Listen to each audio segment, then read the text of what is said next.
Howdy folks, back at it again. ConCarolinas. I came, I saw, I ruled. That's right. Actually guys, just went for one day to the local convention here in the Carolinas called ConCarolinas 2012. Went yesterday on the Friday evening. And I gotta say overall a great experience. Nothing really bad to say. A nice laid back different kind of convention. I've been going to pop culture and horror conventions for the last couple of years. And this is probably, since I was a teenager, my first visit back to a. This one was basically a sci-fi, fantasy, horror, comics, video gaming, just potluck, a little bit of everything convention. They try to get art in there, writers, anybody that you can find, basically. Very laid back atmosphere, a little bit of everything for everybody. It's more of a family, I guess a family atmosphere because there's a lot of kids there. You could take your kids to it. Grown-ups could have fun as well. It's not Disneyland or anything, but it's really fun. I really enjoyed it. I'm going to go back next year depending on the guest list who's there.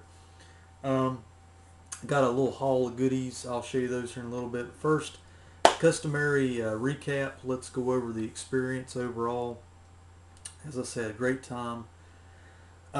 Basically, they had a couple guests in attendance, media guests that I wanted to see. Jeffrey Combs, the reanimator himself, was there, who you know from other roles in The Frighteners. The list goes on. He's been on Star Trek for a few years in different roles, and just he's got like 50 film credits out the butt. He's got a great career, behind him. And also in attendance, Sci-Fi Monster Man's Cleve Hall. He's done special effects on Reanimator, Troll, Metal Storm, science fiction movie comes to mind. Tons of movies under his belt as well. But more importantly, or as important, I should say, the vendor hall was stacked. Real good, good sized vendor hall. Probably not as big as some of the other conventions I've been to, but overall, just a little bit of everything. If Dungeons and Dragons is your thing, they've got anything you need. Toy models, comic books, T-shirts. I got a couple of those while I was there. T-shirt Joe, Joe Garcia. If you're watching this, buddy, I'm sorry. I broke my unwritten mandate to buy only from T-shirt Joe.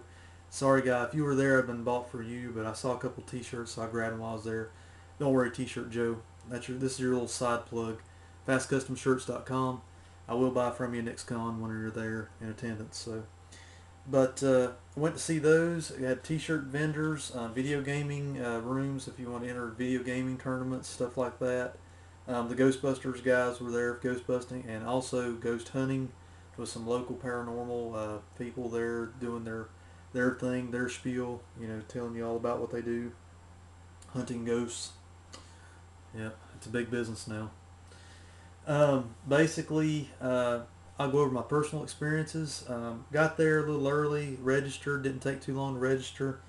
They gave me, we don't need those stinking badges. We got a badge this time around. Got my ConCarolinas Friday Pass badge.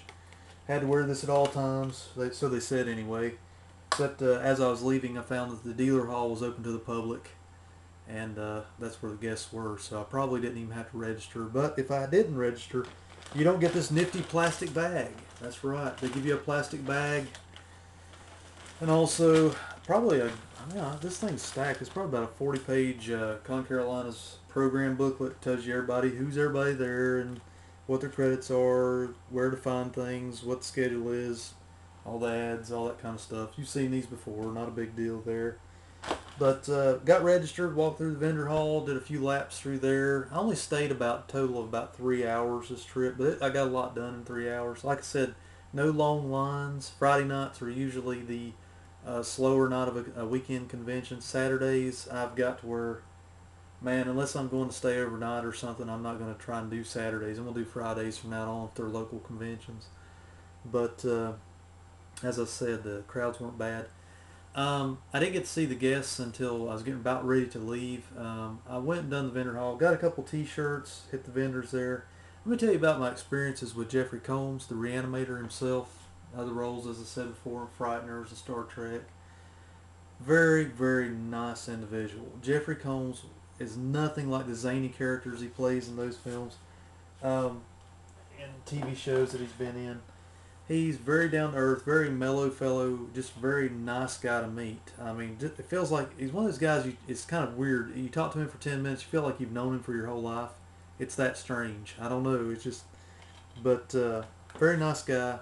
He was telling me about how he really enjoyed visiting the South, and his parents were from the South, but he was born and raised in California, of course. But he really enjoyed visiting the South any chance he got, and come to conventions. And he liked to go to smaller conventions usually, he said, because you get more of a laid back atmosphere, and people were just real more hospitable and that type of thing.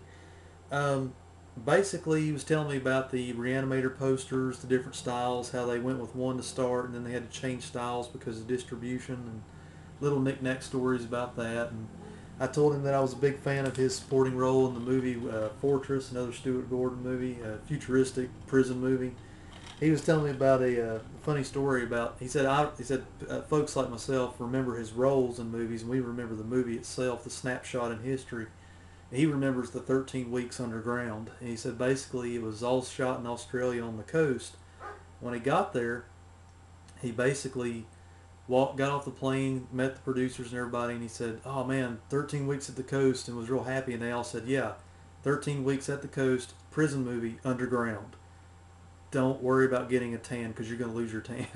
So he was just like one of those deals where, he just kind of told me all about his experience on that movie and Reanimator, and how it became kind of like a cult classic over the years, and he really enjoyed it. And just, he seemed very surprised that I mentioned Fortress, because I don't think many people bring that one up. He plays a supporting role, real zany character in that one, much like a kind of off the wall, bonkers character. I don't know, crazy weird scientist in the prison character, kind of a hippie character. I don't know how you would classify it, but overall, great experience meeting Jeffrey Combs. Very cordial, shakes your hand, does whatever. Sadly, I didn't take any video this trip. I didn't take my video camera because I just felt like I just didn't want to do that this trip. There's a side reason for that, and I'll do that in another video. But really, I just want to have a laid back time. Just go there, have the experience just for myself. I'll share the hall with you, but no photos this trip, no video, just basic little convention trip. Jeffrey Combs checks out. Really nice dude. Um, he told me some more stories about acting and how he loves to kind of get out and do these conventions more now because he has more time to do it. He still acts on television and stuff, but he just likes to do more personal things now, he said. So, yeah. Anyway, went down the line after Jeffrey Combs and met Mr. Cleve Hall. Cleve Hall, special effects wizard from the last couple decades. His credits include Troll, Nightmare, Reanimator, Metal Storm. He's done tons of films, and he's done his recent TV show, Monster Man, on Sci-Fi Channel. He was talking about how he asked me right off the bat, he's doing the whole Monster Man garb. He had the red lenses in and the buckled coat and everything, and he's all decked out with, the mascara, the eyeshadow, all that stuff, and he's looking, it's hard for me to look him in the eye the whole time too because he's got these wild red lenses, and I was like, oh man, that's kind of freaking me out a little bit. But he was overall real nice guy. Real nice guy. I don't want to, he was really. I spoke to Cleve Hall for probably about 15 solid minutes. I mean, he really took his time with me, answered all my questions about special effects and how it interfaces with CGI now and all that kind of stuff. And he was talking about how they're having a little trouble getting the second season of Monster Man off the ground because of ratings of South Park. He asked me right when I came to the table, he said, "Are you a South Park watcher, or did you DVR my show?" And I was like, what was he asking about? I didn't understand at first, but what he was getting at is that the second season, he said that somehow the syndicated ratings of South Park beat them out at the end of the first season, and they're having trouble getting funding again or something, or getting a green light for the second season. So you might see Monster Man again, you might not. I don't know. But Cleve was talking about Reanimator. He said he worked 4 days and 4 nights of pure Hades on that film. He said that he got a call late in the game. He did the whole hospital ending sequence to the movie.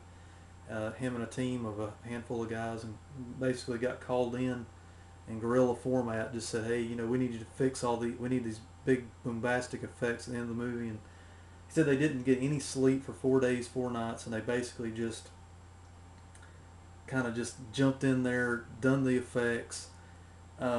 all practical, all the big intestine rope effects from the Reanimator fight scene, all the stuff there you see at the end of the film. And he said whenever they kind of woke up from their coma, their sleep coma after that, and they went and watched some of the footage that they had shot, and they're looking at it on a little video screen. They're like talking, sitting there just chuckling with their buddies, saying this is not going to work. He was saying that this is not going to work at all. But he said after they edited it together, the way they edited it together and put it on the big screen instead, somehow, some way, most of the practical effects they did in that real fast format just kind of clicked. So he's said he was proud to work on Reanimator for a few days, at least got a piece of it under his belt. And also, I had to ask him about the infamous film Nightmare in a Damaged Brain, or just Nightmare, because I watched his special features on that. He's prominently featured on that DVD from Code Red, and I wanted to know for myself, and he talks about it on the DVD. It's the infamous movie where Tom Savini had hit it big by then, and they were the producers or whoever in charge of distribution hired Tom Savini to come out for one day on the set and just kind of look over everything, and they took a picture of him on the set basically, and then they used his name and promoted it like he did special effects for the movie, but he didn't. Cleve Hall basically was, there was a few effects people up in New York that did a couple days, then most of the effects that were shot down in Florida.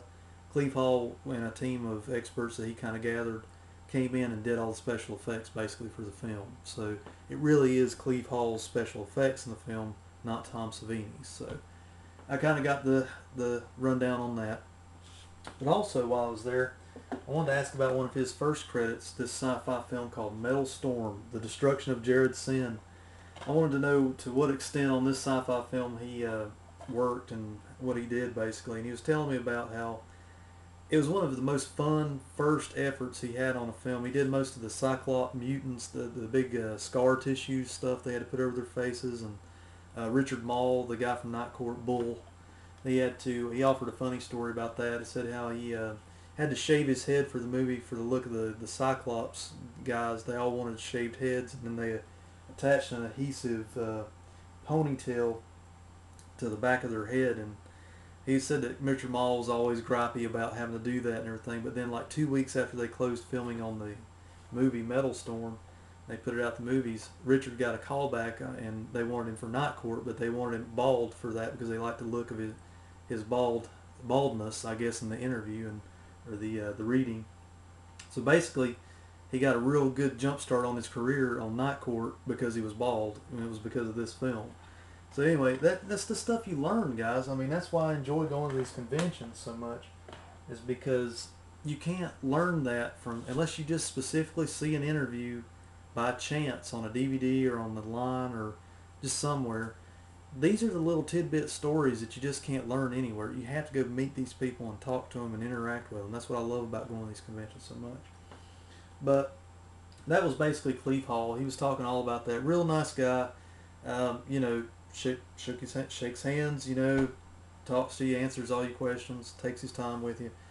And it's because, too, there wasn't a big line. These guys took their time with you this trip. So let's get to the hall. I'm running 13 minutes here. This is really too long. There's my recap. Overall, great experience. Let's do the hall here, guys. I'll show you what I got. You've already seen the program and the badge and all that. Let's go do the t-shirts.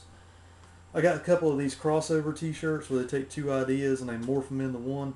It's an HP shirt like Hewlett Packard, but it's actually HP Lovecraft. Yeah, check it out. It's got the bat wings and the tentacles down there. I just thought that was pretty cool. I've seen these at other conventions. Got a pretty decent deal on these. HP Lovecraft t-shirt. Also, here's a crossover t-shirt for The Walking Dead and The Big Lebowski, which I'm both a fan of. Or a fan of both, I should say. It is The Walking Dude. That's right. There's The Big Lebowski as a zombie with a bowling ball. The Walking Dude. Now, you can't just walk into Walmart and buy these type of t-shirts, guys. You might be able to get something close to these every once in a while, but go to conventions, guys, at least once. You'll get some cool swag. As I said before, in abundance, I met Cleve Hall. I did not get a 8x10 from his table or anything for him to sign. Mainly, and the odd thing was about his 8x10s, not to go off on a tangent, but his 8x10s had Cleve Hall just as Cleve Hall. No makeup, no eye lenses, just him on the set doing his thing. It was kind of neat. Then you get him as Monster Man at the table. So it's kind of wild. You know, you'd think the opposite. You think you'd get him regular, and then on the anyway. He signed my copy of Nightmare, my DVD. Let's get our focus going here, guys. Yeah, get some lighting there. There you go. On my Code Red DVD it says Barry, and he wrote something right there, but I cannot tell what that is. Barry something Cleve Hall. Special effects wizard on Nightmare and a damaged brain. He was telling me stories about Baird Stafford, the guy that played the killer in the movie, and how he had to stand in for him at the end. A lot of the shots at the end where you see the killer wearing a mask, that's actually not Baird Stafford, that's Cleve Hall walking around taking the squibs in the chest where the kid is shooting him. Anyway, more stories. Sorry about that. Probably the most favorite thing in the whole haul, I already got in the frame, is my 11 by 17 poster I got from Jeffrey Combs' table. I had to do it. Reanimator, I had to have it. Little poster there. It's the famous, I think this is either Style A or Style B poster. I can't remember which. The other one has the painted design with the smoke coming out of the flask, and I don't know, you guys probably look that up. Anyway, he put right here my favorite line from the film, Barry, I gave him life, Jeffrey Combs, right there. Pretty cool. It's going to look good in the man cave wall. I don't know, I thought that turned out pretty good, guys. Little side note, there you go, you can get a better view of it there. Reanimator, pretty cool. Another little side note, a little tip I was going to show you guys. One thing I did get before I went to this convention, because unless you want your autographs to look like this, I've got to get a new frame for this. I accidentally cracked it the other day, but by dropping it on the floor. But my Fright Night poster I got at my Mad Monster Party in Charlotte a few months ago. I love this poster, and I'm glad to have the autograph, but Chris Sarandon used a black marker, black Sharpie. And unless you get right up on it like I'm showing you now, you can't really tell what he wrote until you really look at it. Plus, he wrote it all over the main art. So in retrospect, I'm going to hang on to this. It's a really great keepsake. But more to the point, go to Office Depot or Family Dollar, whatever store you can find these at, metallic silver Sharpies. Get them, take them with you to conventions. You can get, and both these guys, Cleve and Jeffrey Combs, go to conventions. They already had plenty of silver and gold Sharpies, so didn't really have to use them. I had one at the ready, though, out and ready for Jeffrey Combs just in case. I tried to give it to him. He's like, oh, no, sir, I've got plenty of those. I got the same ones right here. I said, okay, great. But had I not taken this, this might have happened again. So there's my little plug for Sharpie. I don't get paid by them, but I should. Rock on, dudes. This has been your recap for ConCarolinas and the mini haul of junk that I brought back with me. I say check them out any chance you get. Get online. A lot of people ask me on these videos, when is the next one going to be? Where is it going to happen? Type in your state's name and then horror conventions on Google. Just Google it. That's how I find out about all these things. Plus, word of mouth. Watch people's videos, these recap videos on YouTube.